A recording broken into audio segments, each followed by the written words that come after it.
Women's March Chicago apparently has been canceled. This is kind of breaking news, a story from the Daily Wire. It reads, Women's March takes another hit, this time in Obama's hometown. I want to start by saying I have tremendous respect for the organizers of the Chicago event who are canceling this in the wake of what we are learning about the Women's March. For those that haven't been following the story, basically, some of the most prominent organizers of the Women's March, including Linda Sarsour, Tamika Mallory, well, they're anti-Semites.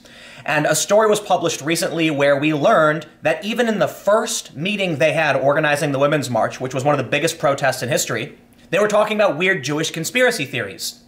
One of the women who was organizing with them was outed, and she believes it's because she's Jewish and she's holding a rival event. So let's read the story and see what's going on and why Women's March Chicago is being shut down. They say the fallout from a damning expose on the Women's March leaders, published by Tablet, continues, with the New York Times publishing a follow-up piece that echoes some of the key claims of anti-Semitism permeating the leadership of the organization. The latest blow to the embattled group comes from Barack Obama's hometown of Chicago, where the big annual Women's March event has just been canceled. This is pretty big. The Chicago Tribune reported Christmas Day that Chicago Women's March organizers have canceled the march scheduled for January 19th, which has drawn hundreds of thousands of supporters to Grant Park in concert with similar marches across the globe for the last 2 years.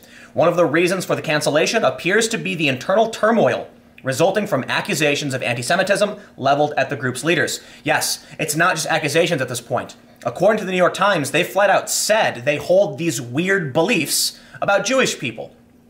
I mean, at this point, anybody who's actively supporting this group after the New York Times and Tablet have both covered this extensively, the story has gone far and wide. If you are watching the organizers say this is why we're canceling it, and you still choose to support an anti-Semitic organization, well, that's on you. And I think it reflects who you are as a person. There's no excuse at this point. And I know, I'm sure there's going to be people showing up in DC, and shame on those people. At a certain point, you have to assume responsibility for standing behind anti-Semites.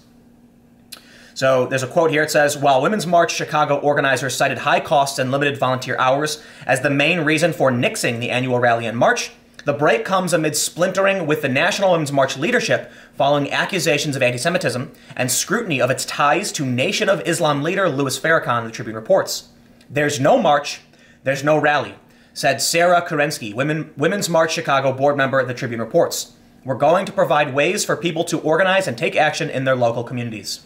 So I'll say that to Sarah, to other organizers with Women's March who are breaking this up, stepping away over these issues, and then creating new events for local communities. I have tremendous respect for this. Bravo. It's greatly appreciated. People need to call out these, what bothers me the most is that it's conservatives who are calling out the Women's March people for this behavior. For the longest time, people defended them.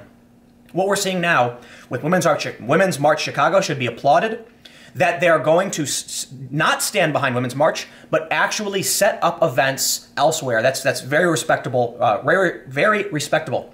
While the Chicago organizers have pulled the plug on the event, other rallies and marches are still scheduled for the same day, including DC, Rockford, Illinois, Woodstock, and New Lenox. Yes, there are going to be organizers and people who stand behind this who refuse to back down over these issues, and shame on you for doing this. I know people are going to show up in DC, and look, honestly, it disgusts me. Some have taken to social media. You need a copy editor at the Daily Wire, guys. Some have taken to social media to express their disappointment with Chicago's choice, but others are in agreement that it's time to walk away from the Women's March. A lot has come to light about National in the last year. I support not marching with them, one member wrote in a Facebook post highlighted by the Tribune. Bravo, much respect. The cancellation by the Chicago chapter follows the announcement by Washington State chapter that it was dissolving due to the refusal of the group's leaders to step down amid the controversy. The Rhode Island chapter has announced that it is officially separating from the national organization. The co-founder of the Women's March, Teresa Shook, is among the voices demanding the leader's resignation. I have tremendous respect for this because this is a serious issue, okay? To Washington State dissolving, to Rhode Island disassociating with the national organization, tremendous respect. Here's another quote. Bob Bland, Tamika Mallory, Linda Sarsour, and Carmen Perez of Women's March, Inc. have steered the movement away from its true course, Shook wrote in a Facebook post in November. I have waited, hoping they would right the ship, but they have not. In opposition to our unity principles, they have allowed anti-Semitism, anti-LGBTQIA sentiment, and hateful racist rhetoric to become part of their platform by their refusal to separate themselves from groups that espouse these racist, hateful beliefs. I call for the current co-chairs to step down and let others lead who can restore faith in the movement and its original intent. A few high-profile Women's March supporters have joined Shook's call, including Alyssa Milano and Deborah Messing. And I've already made several videos about that. Again, tremendous respect. Look, you have to recognize, most people refuse to call out their own. Activists have the saying, snitches get stitches. Within the police, you don't cross the blue line. Every community seems to have this ethos of, we don't rat on our own, we don't call out our own. Admittedly, the Women's March organizers knew about this. Some of the other leaders, they knew about this anti-Semitism, and they said nothing. Because they want to protect themselves. They want power. It's similar to what we saw during Occupy Wall Street. Nobody wanted to call out the bad behavior happening in the park. In the park, people were being sexually assaulted. And they said, don't tell the police, we'll deal with it. No, they didn't deal with it. So it takes a tremendous amount of integrity and courage to come out and call out your own organization. So that's absolutely, for the millionth time, respectable. The charges of anti-Semitism directed at the organization's leadership stems largely from their support of virulent anti-Semite and racist Louis Farrakhan, leader of the Nation of Islam, which happens to be based in Chicago. Mallory has publicly praised Farrakhan, and he has reciprocated that praise while condemning Jews as his enemy. Sarsour has made a number of statements promoting anti-Semitic narratives. The tablet's report took criticism of the group to a new level.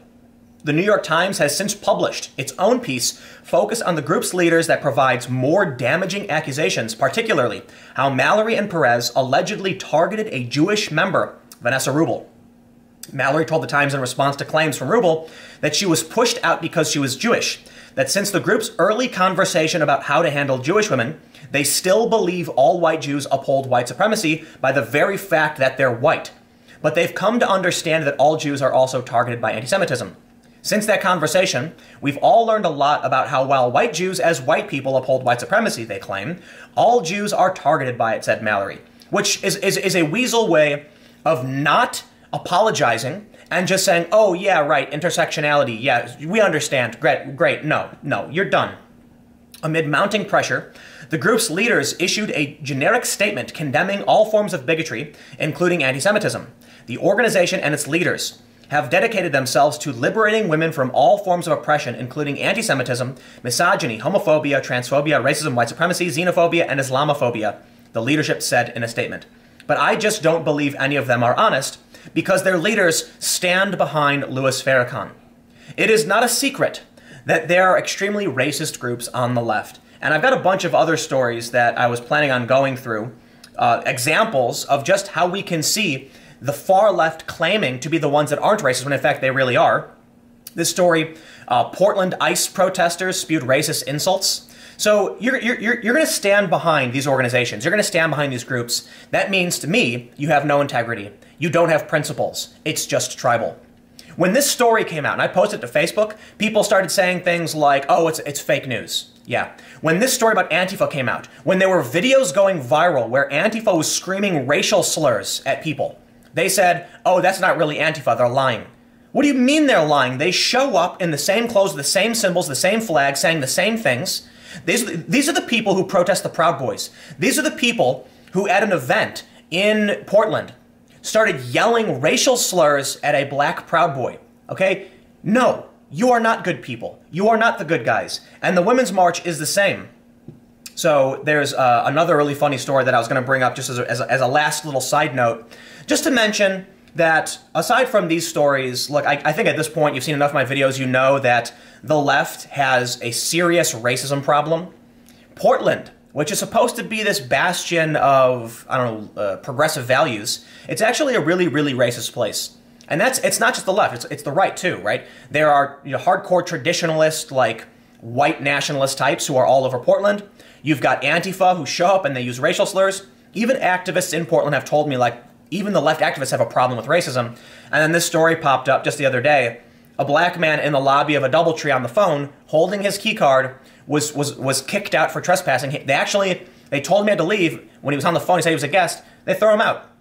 So Even in cities where you're supposed to have these great liberal values, like Portland, yeah, no. I think at this point, again, if you've seen enough of my videos, you know what really bothers me the most about the left claiming to be against bigotry. It's the exact defense that they're using right now for the Women's March. That we oppose all of these things. Do they? If you oppose all of these things, step down. Because your organization is tainted. And I can see the Chicago group, the Washington, Rhode Island, these are people who actually do stand against these things. But the Women's March right now is a tainted, racist organization at this point. I got a bunch more videos coming up, so stick around. They'll be on this channel. Just click, my name, and you'll see it. See you in a second.